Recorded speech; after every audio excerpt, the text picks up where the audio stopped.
In today's video, I'm going to teach you how to fix common word table issues. If you're working with tables in Word, you've probably run into annoying glitches like tables overflowing past your page margins, rows splitting awkwardly across pages, or tables getting completely stuck and jumping around your text. Today, I'm going to show you step by step how to fix the 3 most common word table issues. First, let's fix tables that are too wide and extend past the right edge of your document. Click anywhere inside your table. Then locate this arrow. It's a 4-sided arrow. Then right-click that arrow to open the menu. Over AutoFit over here and select AutoFit to window. Word instantly shrinks all columns so the entire table fits perfectly between your page margins.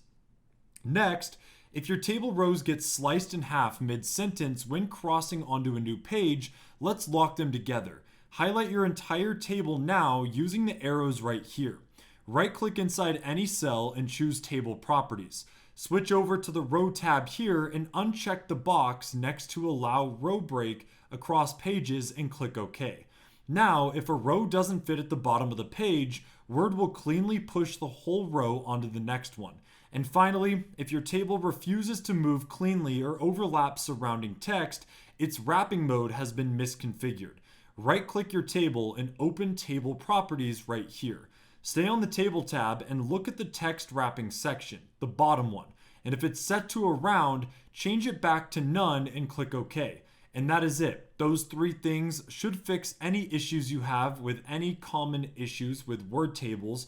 If you guys found this video helpful, make sure to drop a like and make sure to check out our other tutorials.